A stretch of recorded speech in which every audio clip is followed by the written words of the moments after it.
শহরের ধুলোমাখা এক ছোট বস্তিতে, যেখানে ভোরের কুয়াশা আঙিনার বাগানের পাতায় জমে থাকে, সেখানে হঠাৎই একজন কাঠুরিয়া আসে।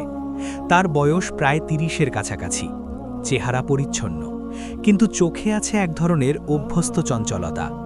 সবাই তাকে কৌতূহল ভরে দেখেছে। কাঠুরিয়া আসে বিশেষ কোনো কারণে নয়, সে শুধু বস্তির ছোট ছোট কাজ করে বাঁচার চেষ্টা করত। তবে তার উপস্থিতিতে বস্তির বাতাস যেন হঠাৎ অন্যরকম হয়ে ওঠে। একদিন সন্ধ্যায় কাঠুরিয়া অচেনা পথে হেঁটে যেতে গিয়ে দেখতে পায় এক পুরনো ফাটল ধরা সাদা দালানঘেরা বাগানে এক রহস্যময় বুড়ি বসে আছেন। বুড়ির চোখে অদ্ভুত গভীরতা, আর মুখে অমোঘ এক রহস্য। তার চোখে যেন অতীতের গল্পগুলো চাপা পড়ে আছে। বুড়ি বললেন, তুমি এখানে নতুন, তাই না? এই বাগান কখনো সাধারণ ছিল না, এটি একটি রহস্যময় প্রাচীনতম বাগান। কাঠুরিয়া হেসে বলল, আমি তো কেবল অল্প কিছু কাজ খুঁজছি। বুড়ির হাসি যেন বাতাসে মিলিয়ে যায়, কিন্তু তার কণ্ঠে এমন এক তাগিদ আছে যা কাঠুরিয়াকে কেমন যেন আড়ম্বরপূর্ণভাবে আকৃষ্ট করে। পরের দিন কাঠুরিয়া বাগানে আসে। বুড়ি সেখানে বসে আছেন, আর হাতে একটি পুরনো বাঁশি। সে বাঁশি বাজালেই বাগানের সমস্ত পাখি যেন নীরব হয়ে বসে শুনে।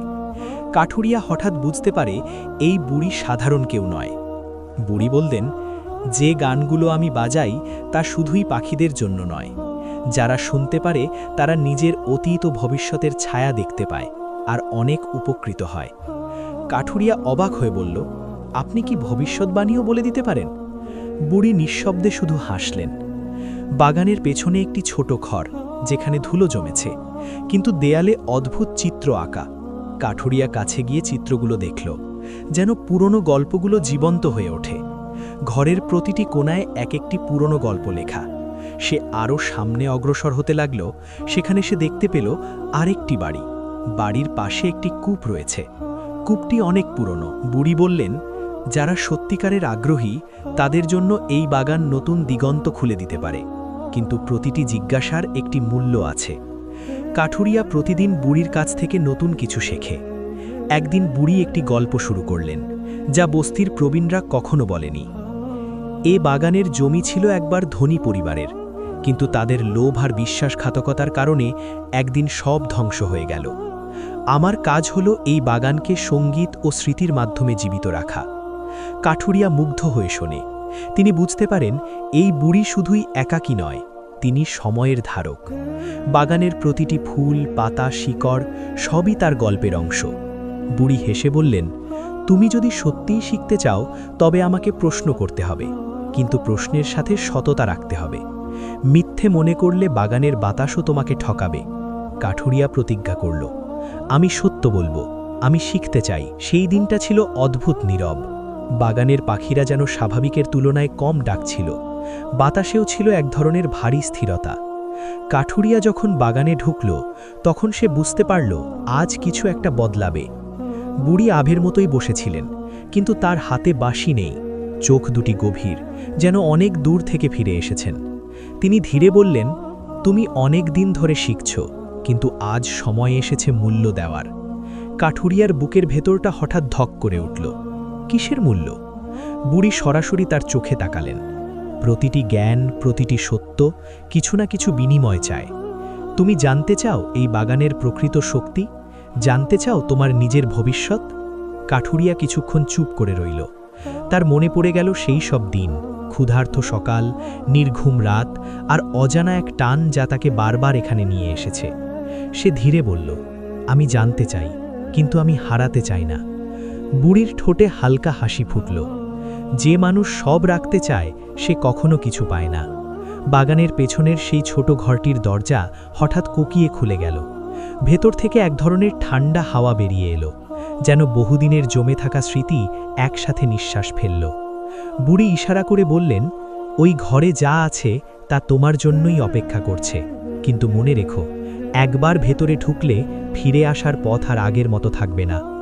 কাঠুরিয়া ধীরে ধীরে দরজার দিকে এগোল। তার প্রতিটি পদক্ষেপে যেন মাটি ভারী হয়ে উঠছিল। দরজার সামনে দাঁড়িয়ে সে একবার পিছনে তাকাল। বুড়ি তখনও তাকিয়ে আছেন, কিন্তু তার চোখে এবার মায়া নেই, আছে শুধুই কঠিন এক নিশ্চয়তা।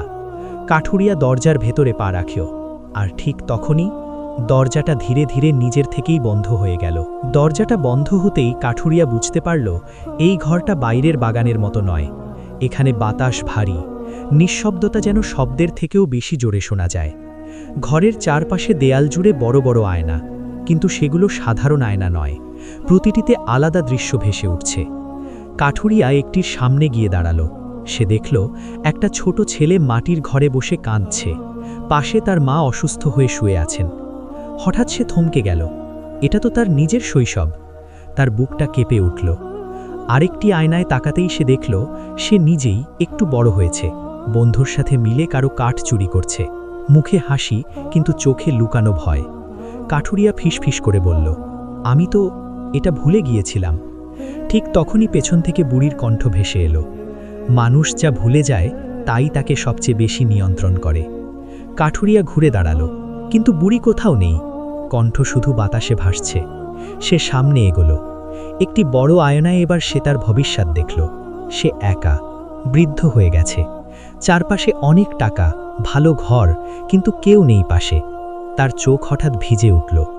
এটা কি সত্যি হবে? বুড়ির কণ্ঠ আবার শোনা গেল, এটা সেই পথ যা তুমি এখন হাঁটছ।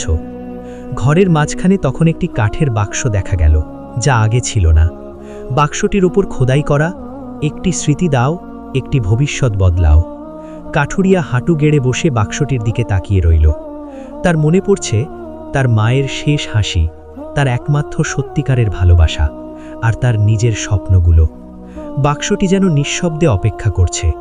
বুড়ির শেষবারের মতো কণ্ঠ ভেসে এলো, যা দেবে তা আর কখনো ফিরে পাবে না, কিন্তু তুমি যা পাবে তা তোমাকে নতুন মানুষ বানাবে। কাঠুরিয়া চোখ বন্ধ করল। তার সামনে এখন দুইটা পথ, সবকিছু আগের মতো রেখে দেওয়া, অথবা নিজের একটি অংশ হারিয়ে নতুন কিছু পাওয়া। সে ধীরে ধীরে হাত বাড়ালো বাক্সটির দিকে। কাঠুরিয়ার হাত বাক্সের ওপর স্থির হয়ে রইল। ঘরের আয়নাগুলো যেন নিঃশ্বাস বন্ধ করে তাকিয়ে আছে তার দিকে। সে চোখ বন্ধ করল। মনের ভেতর ভেসে উঠল এক দৃশ্য। তার মা ক্লান্ত মুখে হালকা হাসি নিয়ে তাকে বলছেন, তুই মানুষ হবি, ভালো মানুষ হবি। এই স্মৃতিটা তার কাছে সবচেয়ে মূল্যবান। এই স্মৃতিই তাকে এতদিন পথ দেখিয়েছে, দুঃখে শক্তি দিয়েছে। তার বুকের ভেতর মোচড় দিয়ে উঠল, এটা ছাড়া আমি থাকব? বুড়ির কণ্ঠ এবার খুব কাছে শোনা গেল, যা সবচেয়ে মূল্যবান তার বিনিময়েই সবচেয়ে বড় পরিবর্তন আসে। কাঠুরিয়া ধীরে ধীরে চোখ খুলল। তার চোখে জল, কিন্তু মুখে এক ধরনের দৃঢ়তা। সে ফিসফিস করে বলল, আমি একা থাকতে চাই না। আমি এমন ভবিষ্যৎ চাই না যেখানে শুধু সম্পদ আছে, মানুষ নেই। তার হাত বাক্সের ওপর চাপ দিল। মুহূর্তের মধ্যে ঘরটা কেঁপে উঠল। আয়নাগুলোর সব দৃশ্য একসাথে ঝাপসা হয়ে গেল, যেন কেউ সময়কে গুলিয়ে ফেলছে। কাঠুরিয়া অনুভব করল তার ভেতর থেকে কিছু একটা ছিঁড়ে নেওয়া হচ্ছে। একটা উষ্ণ, কোমল স্মৃতি ধীরে ধীরে মিলিয়ে যাচ্ছে। সে চিৎকার করতে চাইল, কিন্তু শব্দ বের হলো না। সবকিছু থেমে গেল। কাঠুরিয়া আবার চোখ খুলল। সে বাগানের বাইরে দাঁড়িয়ে। সকাল হয়েছে, পাখিরা আগের মতো ডাকছে, বাতাস হালকা, পরিচিত। কিন্তু কিছু একটা বদলে গেছে। সে বুঝতে পারছে তার ভেতরে একটা শূন্যতা আছে। কিছু একটা ছিল যা আর নেই, কিন্তু ঠিক কী তা মনে করতে পারছে না। সে ধীরে ধীরে হাঁটতে লাগল। হঠাৎই বস্তির এক লোক তাকে ডাকল, এই, কই যাস? আজ তোদের সাথে কাজ করবি না? কাঠুরিয়া তাকালো। লোকটার মুখে আন্তরিকতা। পাশে আরও কয়েকজন দাঁড়িয়ে হাসছে। অদ্ভুতভাবে তার মনটা নরম হয়ে গেল। সে তাদের পাশে গিয়ে দাঁড়ালো। দিন গড়ালো। কাঠুরিয়া আগের মতো শুধু নিজের জন্য কাজ করল না, সে অন্যদের সাহায্য করতে শুরু করল, সম্পর্ক গড়তে লাগল। ধীরে ধীরে তার চারপাশে মানুষ জড়ো হলো, বন্ধু, সঙ্গী, এমনকি একদিন একটি ছোট পরিবারও এলো। সে সুখী হলো, কিন্তু মাঝে মাঝে গভীর রাতে তার বুকের ভেতর হালকা একটা শূন্যতা জেগে ওঠে। সে জানে সে কিছু হারিয়েছে, কিন্তু কি তা আর কখনো জানবে না। আর সেই অদ্ভুত বাগানে বুড়ি একা বসে আছেন, হাতে তার বাঁশি। তিনি ধীরে ধীরে একটি সুর তুললেন। সেই সুরে ভেসে উঠল এক দৃশ্য। একটা ছোট ছেলে তার মায়ের পাশে বসে আছে। বুড়ি চোখ বন্ধ করে ফিসফিস করে বললেন, সবাই নিজের মতো করে বাঁচতে শেখে, কিন্তু কিছু স্মৃতি শুধু সময়ই রাখে। বাগানের পাখিরা আবার নীরব হয়ে গেল। গল্প শেষ হলো, কিন্তু বাগানের রহস্য রয়ে গেল চিরকাল। বন্ধুরা, রহস্যময়ী বুড়ি এবং গরিব কাঠুরির গল্পটি তোমার কাছে কেমন লাগলো কমেন্ট করে জানাতে ভুলবে না এবং সাবস্ক্রাইব করে আমাদের পাশেই থাকো পরবর্তী সুন্দর সুন্দর ভিডিও দেখার জন্য।